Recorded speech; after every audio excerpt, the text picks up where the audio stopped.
خطبہ نمبر 222 آپ علیہ السلام کا ارشاد گرامی، جسے آیت کریمہ يسبح له فيها بالغدو والآصال رجال لا تلهيهم تجارة ولا بيع عن ذكر الله، ان گھروں میں صبح و شام تسبیح پروردگار کرنے والے وہ افراد ہیں جنہیں تجارت اور کاروبار یاد خدا سے غافل نہیں بنا سکتا ہے، کی تلاوت کے موقع پر ارشاد فرمایا۔ بسم اللہ الرحمن الرحیم۔ پروردگار نے اپنے ذکر کو دلوں کے لیے سیکل قرار دیا ہے، جس کی بنا پر وہ بہرے پن کے بعد سننے لگتے ہیں اور اندھے پن کے بعد دیکھنے لگتے ہیں اور عناد و ضد کے بعد مطیع و فرما بردار ہو جاتے ہیں، اور خدائے عز و جل جس کی نعمتیں عظیم و جلیل ہیں کے لیے ہر دور میں اور ہر عہد فطرت میں ایسے بندے رہے ہیں جن سے اس نے ان کے افکار کے ذریعے رازدارانہ گفتگو کی ہے اور ان کی عقلوں کے وسیلے سے ان سے کلام کیا ہے، اور انہوں نے اپنی بصارت، سماعت اور فکر کی بیداری کے نور سے روشنی حاصل کی ہے۔ انہیں اللہ کے مخصوص دنوں کی یاد عطا کی گئی ہے اور وہ اس کی عظمت سے خوف زدہ رہتے ہیں۔ ان کی مثال بیابانوں کے رہنماؤں جیسی ہے کہ جو صحیح راستے پر چلتا ہے اس کی روش کی تعریف کرتے ہیں اور اسے نجات کی بشارت دیتے ہیں، اور جو داہنے بائیں چلا جاتا ہے اس کے راستے کی مذمت کرتے ہیں اور اسے ہلاکت سے ڈراتے ہیں، اور اسی انداز سے یہ ظلمتوں کے چراغ اور شبہات کے رہنما ہیں۔ بے شک ذکر خدا کے بھی کچھ اہل ہیں جنہوں نے اسے ساری دنیا کا بدل قرار دیا ہے، اور اب انہیں تجارت یا خرید و فروخت اس ذکر سے غافل نہیں کر سکتی ہے۔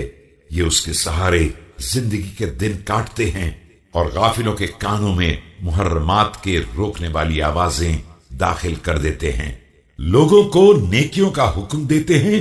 اور خود بھی اسی پر عمل کرتے ہیں، برائیوں سے روکتے ہیں اور خود بھی باز رہتے ہیں،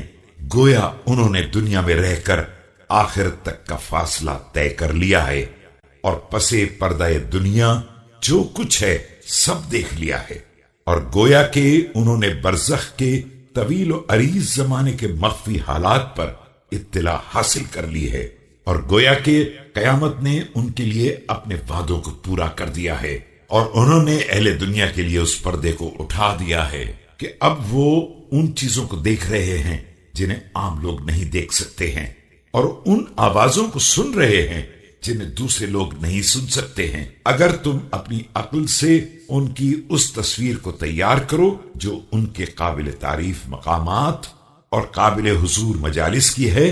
جہاں انہوں نے اپنے اعمال کے دفتر پھیلائے ہوئے ہیں اور اپنے ہر چھوٹے بڑے عمل کا حساب دینے کے لیے تیار ہیں، جن کا حکم دیا گیا تھا اور ان میں کوتاہی ہو گئی ہے یا جن سے روکا گیا تھا اور تقصیر ہو گئی ہے، اور اپنی پشت پر تمام اعمال کا بوجھ اٹھائے ہوئے ہیں لیکن اٹھانے کے قابل نہیں ہیں، اور اب روتے روتے ہچکیاں بند گئی ہیں اور ایک دوسرے کو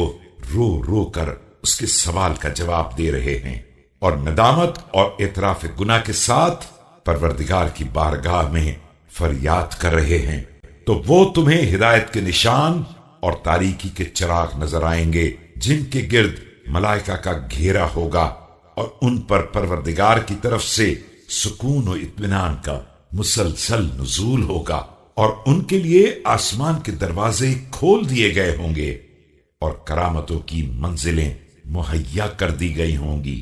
ایسے مقام پر جہاں مالک کی نگاہ کرم ان کی طرف ہو اور وہ ان کی سعی سے راضی ہو اور ان کی منزل کی تعریف کر رہا ہو، وہ مالک کو پکارنے کی فرحت سے بخشش کی ہواؤں میں سانس لیتے ہوں، اس کے فضل و کرم کی احتیاج کے ہاتھوں رہن ہوں اور اس کی عظمت کے سامنے ذلت کے اسیر ہوں، غم و اندوہ کے طور زمان نے ان کے دلوں کو مجروح کر دیا ہو اور مسلسل گریے نے ان کی آنکھوں کو زخمی کر دیا ہو، مالک کی طرف رغبت کے ہر دروازے کو کھٹکھٹا رہے ہوں اور اس سے سوال کر رہے ہوں جس کے جود و کرم کی وسعتوں میں تنگی نہیں آتی ہے، اور جس کی طرف رغبت کرنے والے کبھی مایوس نہیں ہوتے ہیں۔ دیکھو، اپنی بھلائی کے لیے خود اپنے نفس کا حساب کرو کہ دوسروں کے نفس کا حساب کرنے والا کوئی اور ہے۔